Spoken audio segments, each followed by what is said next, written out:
এক বাটি সুজি আর এক মুঠো ধনেপাতা যদি হাতের কাছে সবসময় থাকে, আমরা যখন তখন এই নতুন স্বাদের লোভনীয় মুখরোচক পিঠাটা কিন্তু তৈরি করে খেতে পারি। খেতে এতটাই মুখরোচক আর এতটাই লোভনীয় পিঠাটা, আমরা ১-২টো কিংবা ৫টা খেলেও কিন্তু মন ভরে না। এতটাই লোভনীয় আর সুস্বাদু এই পিঠাটা খেতে লাগে। তো এটা তৈরি করতে তেমন কোনো উপকরণও লাগে না, সময় তো লাগেই না। তো দেখো, আমি প্রথমে একটা মিক্সির জার নিয়ে ১ বাটি সুজি, ১ বাটি সুজির সঙ্গে একটা বড় সাইজের পেঁয়াজ টুকরো করে দিয়েছি, ৩-৪টে কাঁচা লঙ্কা দিয়েছি, ১ চামচ চিনি দিয়েছি স্বাদের ব্যালেন্সের জন্য, ১ মুঠো ধনেপাতা আর উষ্ণ মানে একদম হালকা উষ্ণ গরম জল ১ বাটি দিয়ে একেবারে স্মুথ করে ব্যাটারটা রেডি করেছি। ব্যাটারটা কিন্তু স্মুথ করে রেডি করতে হবে। তো ব্যাটার রেডি হয়ে গেল, বাটিতে ঢেলে নিলাম। এখানে স্বাদের ব্যালেন্সে একটুখানি চিনি দিলাম, মানে চিনিটা তো আগেই দিয়েছি, আর হচ্ছে স্বাদ মতন লবণটা দিলাম। লবণ ছাড়া কোনো খাবারই খেতে ভালো লাগে না। আর হাফ চামচ মতন বেকিং পাউডার দিলাম। তোমরা যদি বেকিং পাউডারটা ব্যবহার করতে না চাও, সেক্ষেত্রে জলের পরিমাপটা একটু কম করবে আর একটা ডিমের ব্যবহার করতে পারো। সেক্ষেত্রেও কিন্তু খাবারটা খেতে ভীষণ ভালো লাগে। তো আমি যেহেতু ডিমের ব্যবহার করিনি, তার জন্য ১ বাটি জল দিয়েছি ১ বাটি সুজির সঙ্গে। তো বেকিং পাউডারটাকে দিয়ে দেখো ভালো করে একেবারে সুন্দর করে আমি এটাকে মিশিয়ে নিয়েছি। ব্যাটার কিন্তু আমার একদম রেডি। ঘনত্বটা কেমন হয়েছে তোমরা নিশ্চয়ই বুঝতে পেরেছো।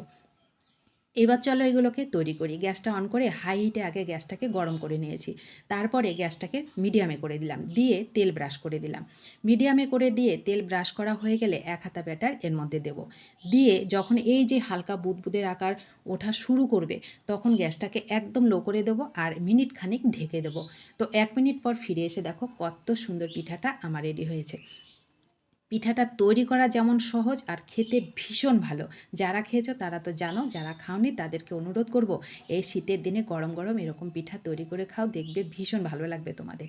তো দেখো আবারও গ্যাসের ফ্লেমটাকে আমি মিডিয়ামে করে রেখে একটু তেল ব্রাশ করে দিলাম, ১ হাতা ব্যাটার দিলাম। হালকা বুদবুদের আকার যখন উঠছে তখনই আমি গ্যাসটাকে লো করে দিয়ে আবার মিনিট খানিক ঢেকে দিলাম।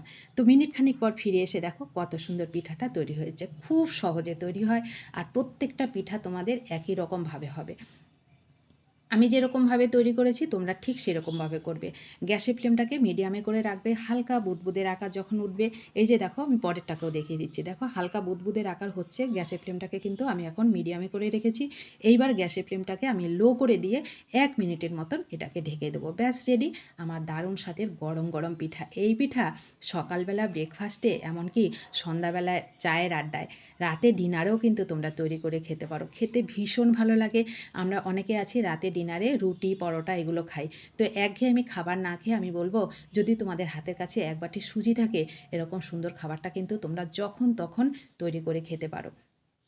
আর ধনেপাতাটা তো আমাদের হাতের কাছে থাকে, পেঁয়াজটা থাকে, যেই উপকরণ আমি ব্যবহার করেছি সেই উপকরণ কিন্তু আমার ঘরে সবসময় থাকে। তো দেখো কত সুন্দর পিঠাটা তৈরি হয়েছে, একদম পারফেক্টভাবে পিঠা কিন্তু সবগুলো একই রকমভাবে তৈরি হবে। আর এগুলো গরম গরম কিন্তু একদম নরম থাকে, হালকা যখন একটু ঠান্ডা হয়ে যাবে তখন কিন্তু হালকা একটু শক্ত হয়ে যায়। তো তোমরা যেরকম তোমাদের পছন্দের, গরম গরমই বেশি ভালো লাগে। দেখো কত সুন্দর পারফেক্টভাবে পিঠাটা আমার তৈরি হয়েছে। মানে দেখতে যেমন লোভনীয়, খেতে তেমনি মুখরোচক এই পিঠাটা। তো কেমন লাগলো তোমাদের কাছে এই সুন্দর লোভনীয় রেসিপিটা? আশা করি ভালো লেগেছে। তো ভালো লাগলে প্রিয়জনদের সঙ্গে শেয়ার করো। নতুন বন্ধু হলে ভালোবাসা দিয়ে আমার পাশে থেকো। আর বাড়িতে তৈরি করে খেতে কিন্তু ভুলবে না যদি না খেয়ে থাকো। তো দেখো গরম গরম পিঠা কিন্তু আমার রেডি।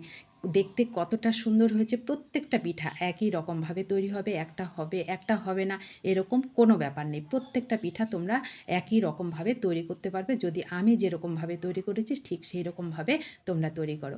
তো দেখা হবে তোমাদের সঙ্গে নতুন রেসিপিতে। ততক্ষণ অবশ্যই কিন্তু সকলে ভালো থাকবে, সুস্থ থাকবে। আর শীতের দিনের এরকম মুখরোচক পিঠা তৈরি করে খেতে কিন্তু ভুলবে না। আর ভালো লাগলে কমেন্ট করে অবশ্যই আমাকে জানাবে। নতুন বন্ধু হলে আমার পাশে থাকবে। আর পুরানো বন্ধুদেরকে আমার আবারও বলছি অসংখ্য অসংখ্য ধন্যবাদ ও ভালোবাসা। সকলে ভালো থেকো। ধন্যবাদ সবাইকে।